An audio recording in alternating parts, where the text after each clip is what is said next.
Hello, and welcome to the Digital Workspace Works podcast. I'm Ryan Purvis, your host, supported by our producer Heather Bicknell. In this series, you'll hear stories and opinions from experts in the field, stories from the front lines, the problems they face and how they solved them, the areas they focused on from technology, people and processes, to the approaches they took that will help you to get to the grips with the digital workspace inner workings.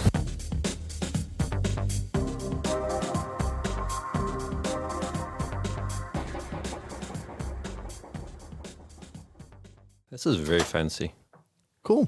Yeah, Are we good to go? Yeah, we're good. Yeah, good. I mean, I'm just thinking about doing this in a studio for the first time, and I sit at home with Heather in the US, and it's all Microsoft team calls. You know, we have a very basic setup.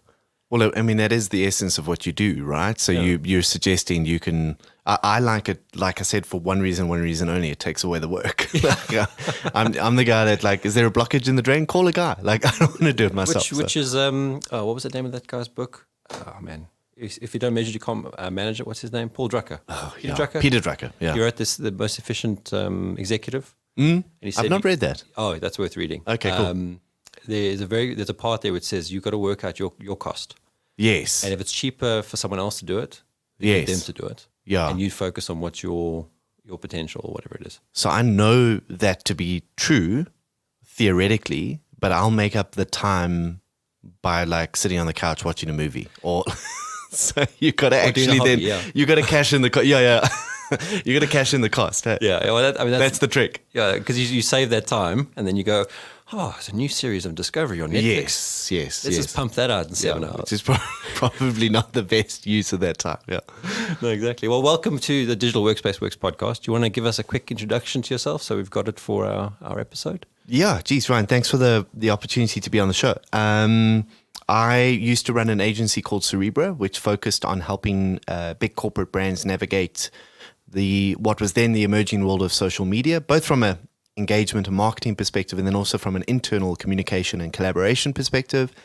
I sold that business in 2013 to WPP, and I exited Cerebra in 2018. I went back to business school, did a program around social business and social entrepreneurship, actually at the London School of Economics, and then was planning on launching a new business in the kind of around leadership and digital transformation at the beginning of this year. And then obviously COVID happened. And so I think a lot of ideas had the brakes put on. And I've been doing quite a lot of work during the year around research and developing new ideas and models, but decided to take a little bit of a breather while we waited out and saw exactly what happened. And launched the podcast during the year. So got a little bit busy at least.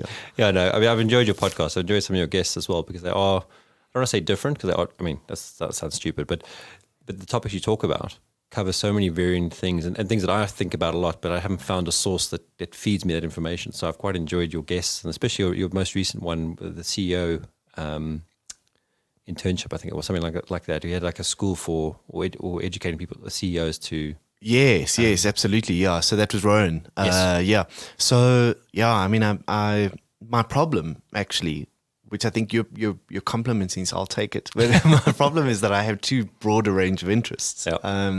So that the podcast is an excuse, I guess, to speak to a whole bunch of people. I'm very jealous of you, though, because you seem to know exactly what you want to talk about and are very deliberate about it. So I need to learn from your approach. Oh, I think we all fake it very well. Indeed. Yeah. Isn't that the world of podcasting? Well, exactly. I was talking to a guest this week, and she said, geez, how do you get these people to talk to you? I said, well, it's very easy. You just ask them. Yeah. And you send a lengthy, detailed email. Yes. Oh, yeah. And then they either say no. Yeah. Or they just start ignoring you, or they say yes, and then you end up with a guest. Yeah. What was that sitcom, How I Met Your Mother? Yep. Remember that naked man strategy that the dude had? Just like, oh, okay. So I hope this is not safe for work, but the dude's strategy was like, he's like, I'm not a particularly good looking guy. I'm not very successful. So my strategy is if I'm dating somebody, I go back to their place, I just take off my clothes and sit on the couch. He says, the worst thing that happens is you can get a no, but every now and again you get a yes. So there you go. I have heard that. It's the naked man strategy. There you go. So you said you were going to go into digital transformation, but would that be more from a social media angle, or what were you angling on there? Yes, actually not at all from a social media perspective. I think what happened in the latter part of my journey in Cerebra is I started hearing this phrase digital transformation being used more and more and prolifically and very broadly. And I think similarly to when social media gained prominence, there was a sense that it was kind of a substitute for everything that felt new. If it was new or emergent or interesting or progressive, we just slapped the label digital transformation on it. And one of the dangers of doing that is that it begins to mean nothing. And I started thinking about, well, what does it actually mean? What do we mean when we say digital transformation? And I guess the most logical way to figure that out is to strip it down into its constituent parts. And so I spent actually quite a surprising amount of time doing that and matching that against what are the prominent or predominant definitions in play at the moment. And what I've realized is that I think what we really mean by digital transformation is the ability to adapt perpetually as an organization in the face of largely complex and unpredictable circumstances, and more so complex and unpredictable. I think that's what we're realizing, is that there's an accelerating rate of unpredictability and complexity that we need to operate in and around and through. And our ability to adapt to that has got a lot to do with the culture that we create, the leadership style that we have, the tools that we select. And all of that, I think, is embodied in this idea of digital transformation. But that, by implication, means that there's a very specific style of leadership and culture that lends itself towards that strategy. And if you don't have that, if you're not lucky enough to be in a business that's like that, does that mean you're doomed? And that's what I've spent time thinking about. And the answer is no, of course. There are many organizations that don't necessarily have the privilege of that kind of leadership or culture, but have adapted in different ways. And so the exploration has been, what are those called then? What are those things? And how can we develop a way of thinking about them all so that regardless of what level of maturity or adaptability our organization is subject to right now, we have a way forward. Yep. We have a way to survive. Yeah. It's interesting you say that the leadership and the culture and the tools. And there's a technology term for that, which is people, process, and technology. And I remember reading when we first went into lockdown in the UK, somewhere saying that 30 to 40% of all businesses will shut down for good, thanks to this pandemic. But no one really extrapolated to why. And I think the why there is because most of those businesses weren't geared up to do the switch or the pivot to using tools, technology tools to be able to do their business. And they weren't able to transform, use all the puns, their business processes from being in the office or presence-based to being virtual-based. So, you obviously see a lot of people that were using, like my mother-in-law teaches school with kids with disabilities and learning difficulties, etc. She had to close the school down and she had become a Zoom teacher. Now she's spending 10 to 12 hours a day teaching classes the old way, but on Zoom. Instead of that whole thing being refit to become a more digital mechanism where kids were doing their assignments through an app or something like that. She had, she was going the old way. So it was almost a brute force way of doing it. Yeah. I mean, is that the kind of problem you want to solve, almost help the brick and mortar become digital? So I think that's one component of it. One component of it is taking what we already do and digitizing it. But I'm more inclined to refer to that as digitization or digitalization. The problem with that strategy, which is a very much outside in putting digital layers on existing business processes or existing strategies or operations, or the way we do things just made digital. The most superficial examples are a biometric sensor at your reception desk instead of a sign-in book. Yeah. The problem there is that it doesn't speak to the underlying layer or philosophy or approach to change that your business has. Yeah. And if you have a business that's already got broken processes, already got endemic issues that are deeper than just operational, right? Slapping digital layers on top of that isn't going to fix them. And I think sometimes vendors have, and understandably so, have made clients believe that their tools are these magical fix-all panaceas. Just if you just buy the right ERP, if you just get the right CRM system, if you just have the right website provider, if you just launch an e-commerce store, if you just get yourself on social media, it'll solve your problems. And it actually does, in many instances, quite the opposite. It exacerbates existing issues. It almost amplifies them. Right? So I think when we talk about the businesses that were, and this is what's quite interesting. I mean, not wanting to in any way, shape, or form minimize the human tragedy of the pandemic. it is an experiment of sorts in how businesses adapt, because you're applying the same variable almost to every organization around the world and then measuring how their responses were accordingly. And what's interesting to me is that obviously there's a set of businesses that no matter how good or bad or progressive or archaic or people-oriented or technology-oriented they were just going to struggle. Yep. You know, if you're an airline or a travel business and a pandemic hits, it doesn't matter who you are, you're in trouble. Yep. So there's a sort of a component of the market that I don't think could have done anything to change their fate as such.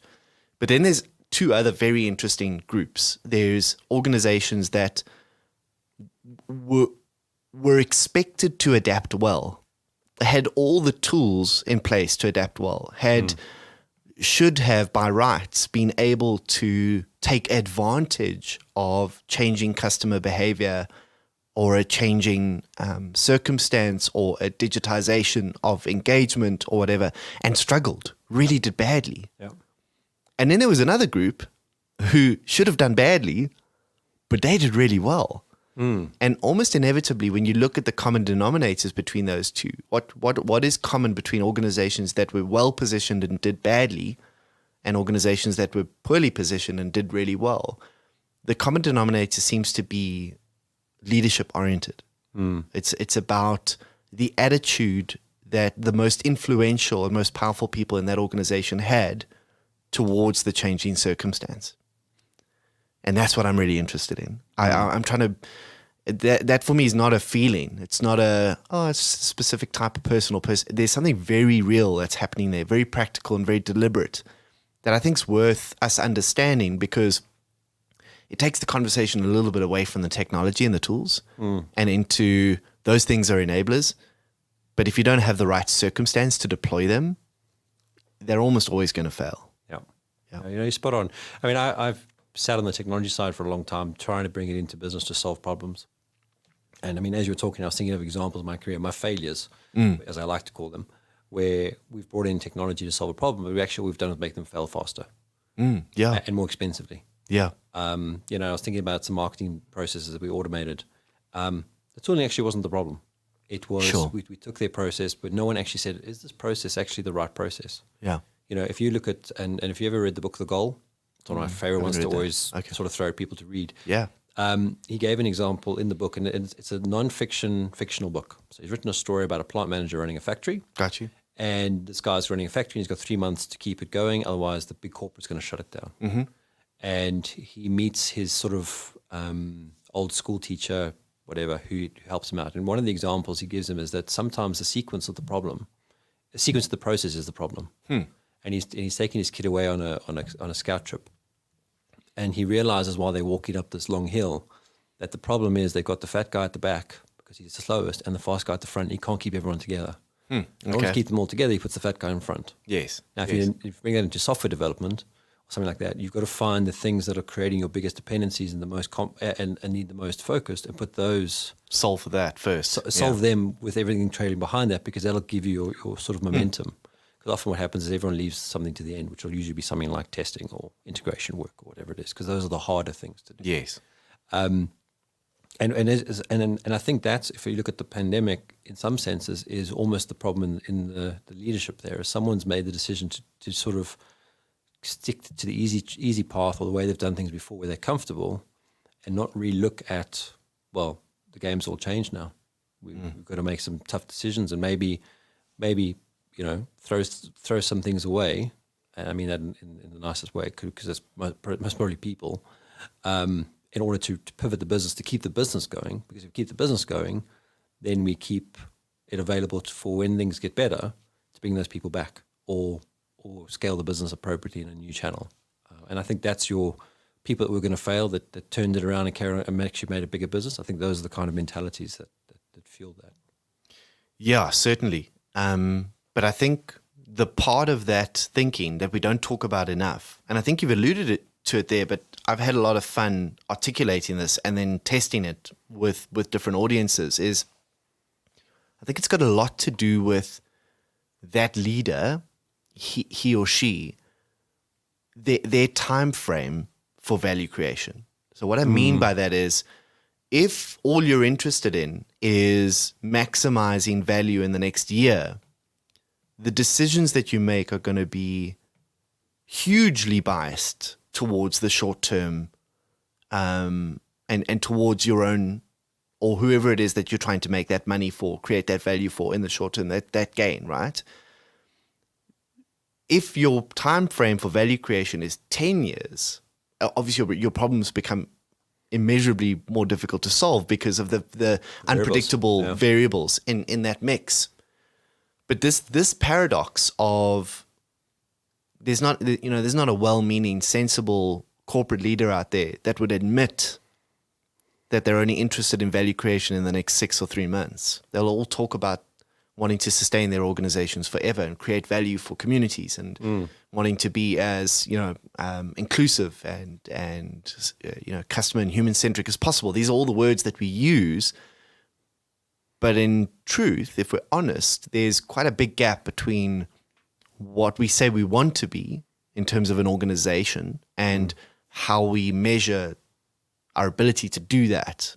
And that there, I think, is the essence of the problem when we talk about transformation of any type. And this is not just about digital transformation. I think if you're merging two cultures together, if you are talking about economic transformation in a context like South Africa, your ability to execute on that effectively and meaningfully, and to create the kind of organization, as you rightly point out, that could later on maybe expand its value network. Yeah.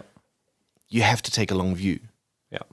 Have you ever done any research on the Japanese businesses? I haven't, no. So, and something I heard this week, there are a lot of businesses that have been around. They're multi-generational businesses. Yes. And their approach is never to be short-term. Yes. So they're always thinking long-term. And I haven't done any research on something. It's something I put in my notes to read up on. But that seems to be their cultural difference to, say, westernized business. Yes. Westernized business has got a CEO in for 2, 3, maybe 5 years, depending on how good they are. Yes. But they tend to cycle them out pretty quickly. And most of those CEOs are really driven by their quarterly reviews. Yes. What's the stock price doing, and then what's all that kind of stuff. But the Japanese business, and being very generalized here, it tends to be family businesses, multi-generational, and they're hiring people in, but they're keeping this long-term view on it. Yes. And that's why they're 1,000-year-old businesses. Yeah, I've got 2 case studies that I look at that I need to maybe look deeper into to understand what cultural drivers are. So the one is Fuji, and I look at it from a digital innovation perspective, their creation of, or their diversification of product lines, creating beauty products as an example, when they're a digital imaging business, is a really interesting way to use their existing skill sets, influence supplier relationships to create value in a new frontier. Yeah. And I use that as a case study of one of the ways of sustaining beyond your existing business model, especially if it's under immediate threat. And the second one is Recruit Japan, which I think is a really interesting digital transformation case study. But there are a couple of common denominators, I think, to, as you mentioned, they are, for lack of a better phrase, empire-style businesses in their scale, in their diversity. And that's in the best possible use of that word, not in a derogatory sense. And I think there's a lot of fascinating lessons to learn about what you're actually trying to create, because I think we get stuck in thinking about what type of business are you, and what type of business are you is a lot to do with what sector you're in.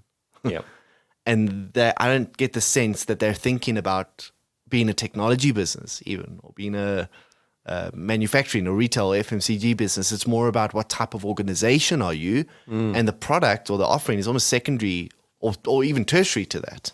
Yeah, because you make me think of Kodak. Yeah, exactly. Fuji. I mean, Kodak it was Kodak or Fuji. Those were the two guys you went with. 100%, yeah. And Kodak's nowhere to be seen now. Up until very recently, because I think they've enjoyed a sudden surge in share price because of their involvement in some of the vaccination projects. Oh, okay. Yes, I think they won a contract, and but exactly that. The fact that they're still around, the fact that they're still doing something, and are able to pivot into health or healthcare is remarkable. Because I mean, what you're sort of talking about is something that I've never really got my head around either, to be honest, is that, and I've looked at it in the corporates that I've worked in. I've worked sort of corporates, I've worked in small business, etc. And you can almost see it when you join a team or join a group. You either got that I don't want to say visionary leader because that sounds really wrong, but you've got someone who's got a drive, got a feel for where things need to go, and they're almost conducting an orchestra, and they can pull in the instruments they need, but they've also almost taken the growth mindset to another level where they don't feel like they're hamstrung by the bureaucracy of an organization. Because I think some of these organizations, once you go past a certain number, let's say it's 1,000 people, a lot of people that are hired thereafter are to manage the organization, not to actually drive the value of the business. Yeah. And it's almost you're trying to bring it down underneath that level so you get more flexibility, more of a startup mentality, but within the corporate budgets and background. And I don't know if that's what you've seen as well or something similar. Yeah, you've picked up on two really interesting topics that I think we could do an entire show around, because I think they are that big and that important. I think the first one is around this narrative, especially in Western corporations, around size and scale, and bigger is almost always better. And we define the success of our organizations by the number of square meters that we lease and the number of people that are in those buildings. We used to do this in the advertising industry all the time. How big is your business? Well, we employ 280 people. I mean, that's got nothing to do with the success or the sustainability of that business. You should be talking about, compound annual growth rates and margin, and those are the metrics that really matter. I'd rather have a business with 10 people that makes a decent amount of money and is kind of. Although, if we take a more complex view of things, it's nice to focus on job creation, and it's important to do that as well. So I'm going on all sorts of tangents. The second thing is, just to that earlier point, is that I think there's a little bit of work to be done around what is the optimal size of a business unit. And I think the military does this very well. They compartmentalize operational units in a very efficient and effective way to get the best results out of the chain of command. And I think over the last couple of years, hierarchies have started to get a really bad rap. And I think it's a pity, because I think we're naturally predisposed towards hierarchies. I think most human beings quite enjoy being in a structure and but the mistake we made in business is that we turned hierarchies into a power dynamic. If your hierarchy is all about accountability, then it's quite a useful thing. Yeah. If the person up on the top of the pile is the person willing to take the most responsibility for the decisions that the organization is making or the direction that it's going in, and sure, they're getting perks for that, but that's directly proportional to the amount of value they're creating, then I'm all for hierarchies. Yep. In fact, let's take advantage of them. So I think the first thing is around the optimal size of and I don't know if you've read any of Robin Dunbar's work, but he's done work around network effects and the optimal size of a community to get the best results out of the relationships and the interplay between the relationships. Yeah, I think there's a number that I do know of his. Yeah, throws 150 people. 100%. Yeah. So that's Dunbar's number, and So I'm interested in exploring that. And there's an organization that I'm connected to called Thompson Harrison in the UK. A boutique leadership development offering that do exceptional work in this space around organizational design, and they spend quite a lot of time working with Robin Dunbar to test this number in practicality, and it just keeps coming up. It's interesting that I think the average number of friends on Facebook for a Facebook user, an active Facebook user, is very close to that number. I think it's 162. Okay, that could be completely coincidental, but I think there's something to be said around the optimal size of a social network, and especially in an organizational and effectiveness context. The second point I think that you brought up that I'd like to pick up on is the difference between a growth-minded motivational leader and a growth-minded motivational culture. So I think you and I have worked in organizations that are extremely complex, multifaceted, sometimes even internally competitive. Combative. Yeah, combative. That's a more appropriate word. But you get a sense that there are these pods within there that just get stuff done. And sometimes it feels like 17% of the business is responsible for, 93% of the business's success. And it's almost always got to do with kind of how information flows in that pod, people's ability to make decisions, accountability, those things that we're talking about already. Yeah.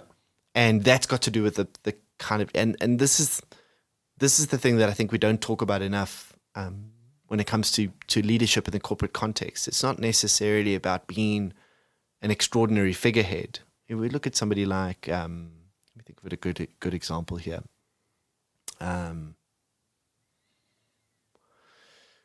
What is our friend from Discovery's name?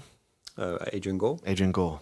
I kept thinking Andrew Golding from Pam Golding. I don't know what's in my mind. It's holiday brain. Yeah.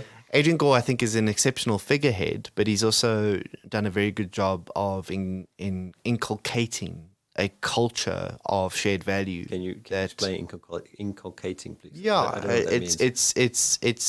it's embodying or productizing some of what makes him. Yeah. And having it exist in the room without him being there, being adopted by other people. It's the best version of a cult. It's what makes religion so powerful. Yeah, it's the Steve Jobs' Saucepan Field, that sort of thing. Yeah, 100%. And I think a leader's ability to codify that and to, for lack of a better word, productize it and have people adopt it willingly. That is the definition of transformational leadership for me, because then you are affecting the type of work that the organization is doing. You're creating change, you're creating value, even when you're not there. Yeah. It's one thing being a great leader when you're in the room. Yeah. It's another thing being a great leader when you're not. So I'm thinking of an example, and a couple of things that you said there: decision making. I think the other thing was, but it's empowerment. If you can empower your people to make decisions, and they know the parameters or the V they got to stay within, that they'll make those decisions. They get more confident, which means you as a leader have less to worry about, because you don't want to be sitting there making decisions for everyone. Yeah. I mean, you'll be exhausted. But I remember working for a guy that he actually would send out his like sort of list once in a while. And one of the things was, the 13th item was, do not use my name to get this done.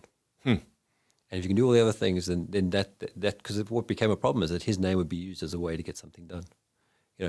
He said I must do this, so you need to pull the process apart because I've got permission. Because it does create that sort of problem sometimes when you've got a strong leader. It's really interesting, yeah. And then people adopt it for the wrong part of it, not the right part of it, which was an interesting thing. So in your experience, what makes an individual empowered? I don't have a quick definition of it, but I would probably say a comfort level of making mistakes and being able to recover from them. Because I think that's the biggest thing that I've struggled with, and other people struggle with, where you're running a team and, especially when and I wrote in my journals on this, when you first start managing a team, your biggest worry is, are you telling people the wrong things to do? Or are you making decisions that are actually going to cost you later on? So there's this fear of failure all the time. But it's actually okay to fail, provided you are realizing that you're failing and that you can actually correct the path. And that's where you need to, be a big person and step back and say, actually, I said we'd build this thing. Now we're actually making a mistake. We need to stop and pivot. Yeah, I'd argue if you're not failing, you're not doing your job. Well, exactly. But I think that shouldn't be the focus. Yeah. There's a little bit of a worry about glorifying failure. But but that's the problem. And you also end up in these blame cultures where, you make a mistake. And I've sat in meetings where I've said, we need to do this. And 6 weeks later, someone said, you really screwed that up. I was like, well, no one wanted to make a decision, so I made one. Yeah. And happy to screw it up. And we did something, and yes, it may have cost us 6 weeks, but we've learned something out of it because now we know not to let Ryan make a decision by himself. Yeah. Whatever the joke is at the time. But I think that's the point, is that, sort of answer your question, I think it's that fear of failure, getting past that piece, almost to be an experimenter, which I think where we are now, you talked about timelines and sort of time to value. I think there's definitely a push now to experiment more, experiment faster, get results quicker, to experiment again. And I read this recently, a book called Lean Startup, and he talks about it a lot. You got to just keep doing that and measure and iteration, improve, and all that kind of stuff. And I think that's what I think the leadership that I've seen that's strong are prepared to allow you to fail, are prepared to allow you to experiment, and are looking for your results so they don't have to go and explore it, to help them make a decision while they see the bigger picture, because you don't always get the whole picture anyway. And I think those things together give me the answer. So I've obsessed over this because I hear a lot of people talking about how do you empower staff, Yep. People are empowered, enabled, and it's used a lot, especially by vendors as a sales point. Yeah. I think the one thing we don't think about enough is access to the right information. Yeah. So I think the first thing, if you want to empower someone, give them access to the right information. And I think there's two important words there. Neither of them are information. The one is access, and the other one is correct or useful or right. Because you and I will know there is a plethora of information available to almost anyone in modern organizations, whether it's external or kind of primary first-person information or data, and very little of it is actually usable or useful or insightful or practical. Yeah. So I think the first challenge of an empowered organization is how efficiently does information flow through the business, and how useful is it when it arrives at its destination? And there's a level of probably truth to that information. 100%. How much, 100%. has it been tainted by an agenda? Exactly. And it can only be useful if it's authentic and true. And the second thing is, once I have the information, and again, this is obviously material. This is exactly what you're saying. Yeah. Can I make a decision with it? Yeah. And I think that's linked to my perceptions about failure in the business, my perceptions around blame and responsibility. I can't make a decision if those are the things I'm worried about. Doesn't matter how good my information is. And I'm convinced that if you were able to somehow measure the effectiveness of the flow of information through a business and the efficacy of the quality of that information when it arrives at its destination and the decision-making quotient of the individual when they get it, you'd be able to predict how disruptable that business is. Because I'm convinced that's the thing that makes a business disruptable. So you talk about the military. Yeah. And the American military is probably the one that most people think of when you talk about the military. Sure. They did something during the Afghanistan conflict, which was quite inspiring. So they have this hierarchy. You have 6 divisions and 7 if you count Space Force. Let's not. Yeah. But they've got these 6 divisions. Now, they are working the hierarchical way, which obviously means if a piece of information comes in, goes all the way up the chain of command, someone makes a decision, comes all the way back down. But they were fighting against insurgents whatever the guerrillas were, who don't work that way. Sure. They work in your traditional now, but a very small virtual team of people that work together, a cell, and they make decisions on the ground. Yeah, networks. And they fire off and they do what they have to do. And the problem is obviously that the US military could not contend with the speed and the agility of their enemy. Yeah. So they changed their whole structure, and they now run a totally agile environment. I don't mean agile in the sense of 2-week sprints and all that nonsense. Yeah. But they have a call once a day for an hour and a half with all the people that need to be involved. So all 6 divisions, from the admiralty or generals down to, obviously not private, but they'll have whatever, and they'll talk for an hour about what's going on. And they will spit out whatever topics they need to talk about to go and make a decision and come back to that forum. And they've cut their whole decision-making process down into, from weeks sometimes down to hours. Interesting. And that's how they think they got the handle on Afghanistan, because they could now be as responsive to an event. And while they're obviously on this call, something could happen, and all the right people to make the decisions are there. Yeah. And also the people that, if you're on that call, you are considered a decision maker or you're empowered already. And sometimes you ask that question, how do you empower them? Sometimes you actually literally have to say to someone, you are empowered. Yeah. Up to $5,000, you can make a decision. Yeah. Up to 100,000, you can make a decision. Yeah. Just do it. Yeah. Don't. But I think the important point that you make there is that you have to give them a parameter to work with. Yes. If you're going to empower people, give them the outside lines. Color, do whatever you like inside that space. Yeah. But preferably don't go outside that space. Yeah. Well, you learn and trust. I mean, you've read Tim Ferriss's 4-Hour Work Week. Yeah. So his one biggest thing about getting out of his business was he had to empower his people to make decisions. Sure. If this customer's unhappy, up to $250, just give them the product for free or whatever his example is. But it's the same thing. I think that's what culture is. Yeah. I think culture is the space you create for people to play in. I really do. I think it's the parameters within which you can do what you need to do to be effective and be creative and create value. But without those parameters, I worked with a business coach one day that described it almost as a river. It's the banks. Yep. And then the river's going to change, and so on and so forth. Rocks and stuff. And 100%. But crocodiles, yeah. But defining the boundaries, defining the parameters is such a critical function of leadership. So what do you find frustrating then in that? So you define the boundaries, and you got this path, and the path we know is going to be variable, up and down hills and all that kind of stuff. Well, what I find frustrating is that there's two things, I guess, is in my position now, is how few leaders see, and I mean leaders across sectors, not just in the corporate sector, I mean in the public sector as well, even in the impact space, see their role as doing that. And secondly, how many people think of the river like a dam. And that, you know, they don't think in the long term. I think there is the real pandemic is an obsession with short-term thinking. And that's one of the reasons why the pandemic was such a big thing, is because, you know, nobody expects the Spanish Inquisition. We don't think that long term. We don't think about the positive. How can we be adaptable to almost any sort of change? And I suppose there is a limit to what you can do and how you can think when it comes to that question, because you can become so obsessed with change that you don't actually do the work that you're supposed to do. But I think that's if you take a 10-year view, genuinely, sincerely, how can you not consider some of those things? Yeah. Well, I mean, you know, if you read any of the books that came out around the same time as they came out, but they became top of mind because of the pandemic. Yeah. All these epidemiology books and all that kind of stuff. They've been predicting this sort of thing for 100 years. Yeah. I mean, in fact, we've probably had, you know, a virus every year. Yeah, we have. Bad. We haven't had it combined with an information virus at the same time. But that's what's made this particularly insidious. But I think if you've taken adapting seriously, changing the way that you work to being predominantly remote shouldn't be anywhere near as painful as it's been for some organizations. Yeah. And for the individuals in those organizations. That's the key thing.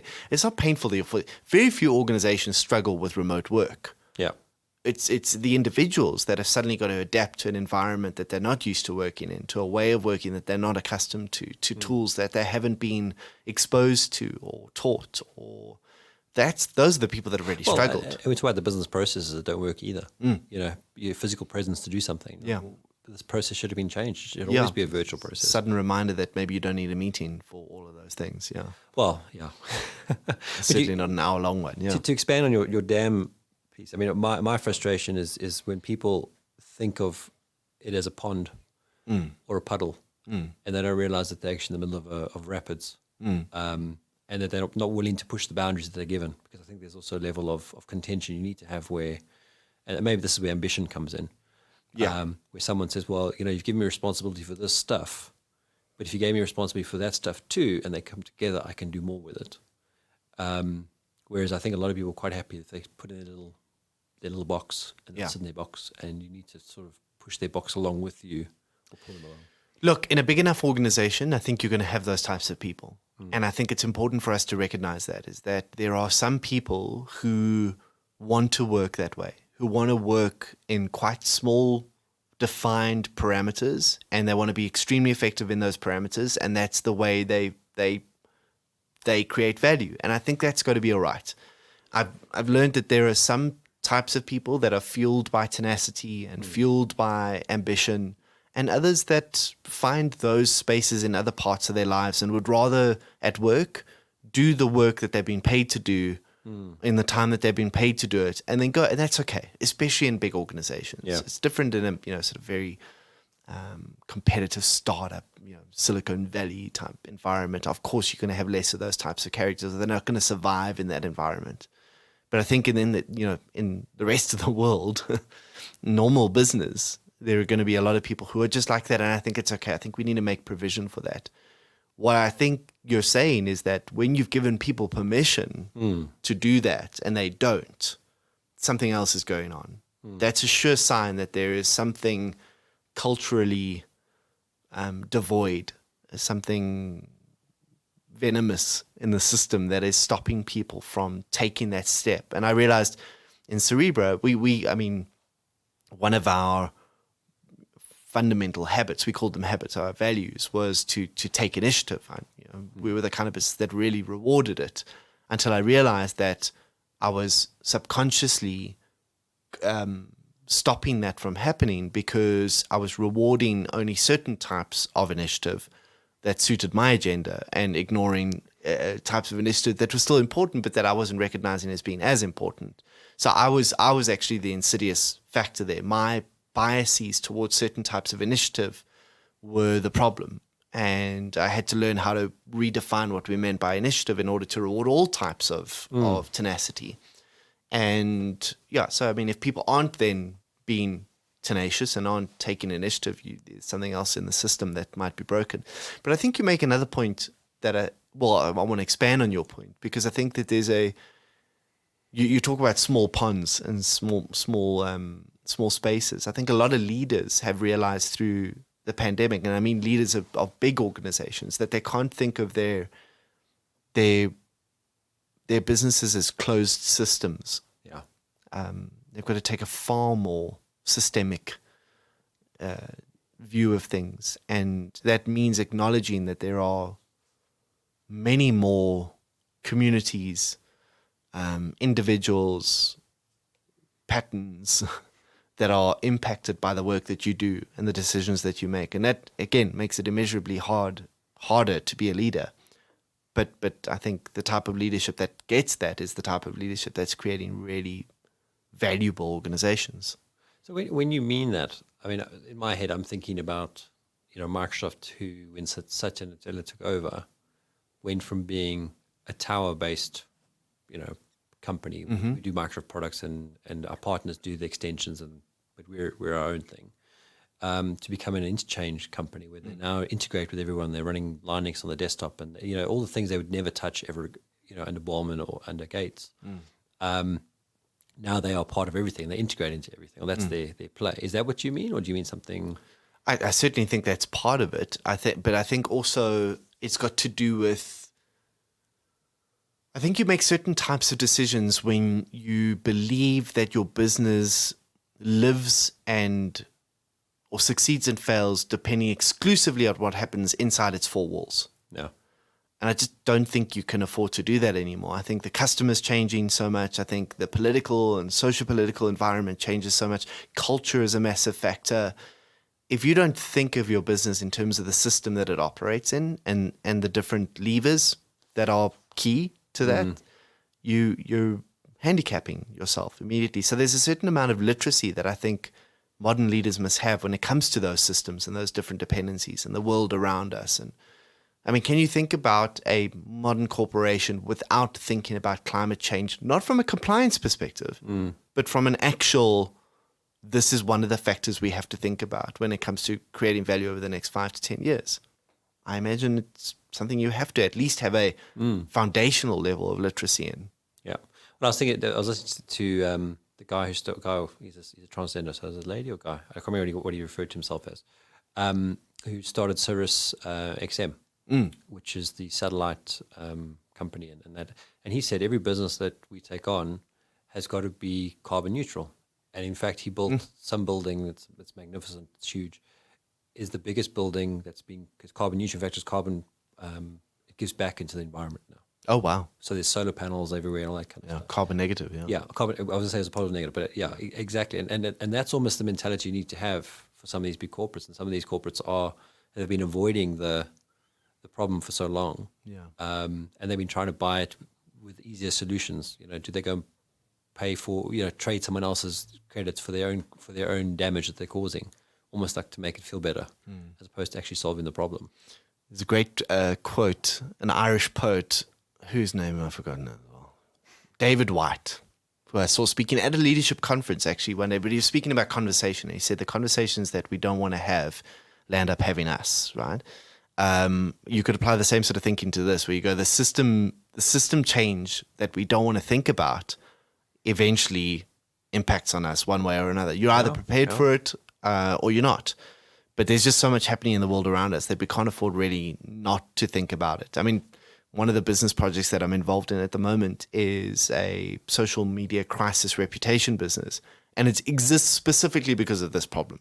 People assuming that what's happening outside their four walls can never impact on them, or assuming that, you look around it's a little bit like the smoker who's like, the cancer will never happen to me, but you're smoking a lot. Yeah.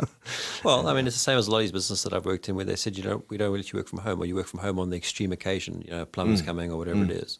But they never geared the business up to be a business continuity business. And those are the same businesses now that have been through a pandemic where they've had to send everyone home, that had to go and buy every laptop they could find, regardless of what they could get. Yeah. Because they hadn't planned for it. And, the cost of their people not working. Prohibitive, forget furloughs and all that kind of stuff. I mean, exactly that smoker analogy will never happen to us. We'll never have to worry about this. Yeah, until you do. Until you do. Yeah. So there was something else that you mentioned I wanted to go back to, which was around the people and their ability to work. I mean, have you looked much into their experience of working and beyond sort of, does the laptop work and all that kind of stuff, but like the mental side of it or the change piece, I guess? Ryan, beyond the discussion around how behaviors or productivity is affected by a focus on outcomes as opposed to inputs, I haven't really spent a hell of a lot of time on this. I'm certainly not an expert in remote work or how individuals respond to different environments, but I do know that it's very difficult to run an effective and sustainable business, an adaptable business today, if you judge people's contribution purely on inputs. And you say, what do you mean, hours, or do you mean? Yeah, the amount of time I spend at my laptop. Yeah. I just think it's a useless metric, especially today. And I can, I'm aware of a level of hypocrisy in that, because I ran an advertising agency that does that almost on a daily basis and asks people to fill in timesheets that are indicative only of the amount of time that they put in. But that's a function of the agency business model, which is certainly not without its critics and problems, me being one of them. I do think that the most interesting organizations today are those that have figured out ways to mobilize people in the creation of really interesting outputs. And again, you can't do that unless you have efficient flow of information and, autonomy and decision-making capability. It just keeps coming back to that. Yeah. If you can create that kind of environment, that kind of permission, then I think people can work from anywhere. Yeah. I think the other, there's other topics around the blending of work and life, and people, I think, approaching work quite differently in terms of slightly less focus on spending 3 decades of your life working your fingers to the bone, and then eventually taking a break when you're too old and too tired to really enjoy it. And I think there's a lot of people that are certainly of the privileged set that have tried to redesign the way they think about work so that it complements their lifestyle and so that they can live with a degree of flexibility and enjoyment while they still can take advantage of it. But beyond that, I'm not much of an expert in that. No, and that's what I wondered, because it is that hours versus results mindset. I think it's the biggest part of it. Yeah. I think if you are basing your how you value people exclusively on what work they're able to produce, not time they're able to put in, you can design any type of work environment off that basis. Yeah. It becomes very easy to do from there.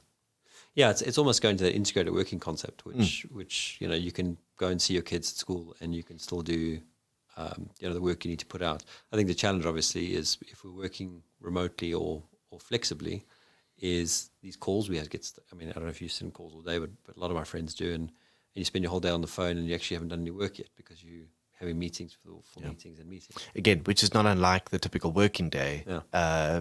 The problem there is that you're placing the value on the amount of people that were in the meeting and the time they spent in that meeting instead of what decisions were made. So again, that's an organizational challenge. It's a culture challenge. It's an objectives challenge. no sensible person participates in that if they know that it's counterintuitive to the thing that they're being measured on. But if you're being measured on how much time you spent in meetings and how many emails you answered, then it's easy to do that. So what do you think 2021 is going to bring for us?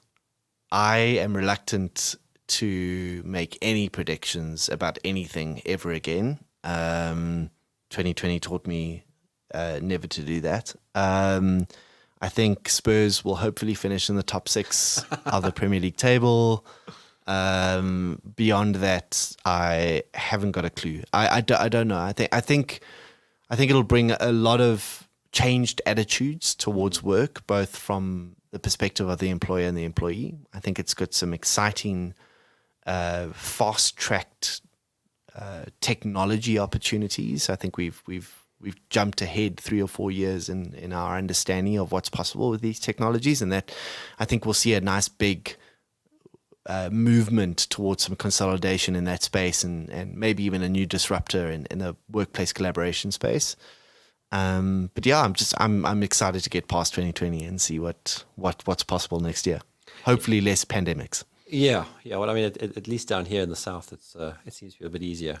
But up in the UK, it looks a little bit harder. Yeah, look, I think it might just be a function of weather, but our numbers are not great either. So yeah, I don't know. So I think, I've been fluctuating between thinking that the world will change forever and the world won't change at all, depending on human nature. But I do think that there's certain things that we will rethink fundamentally, and a lot of it has got to do with human interaction, behavior, social setups, hygiene. Hopefully, yeah. I mean, that's a good one. But yeah, I think it'll be exciting to see.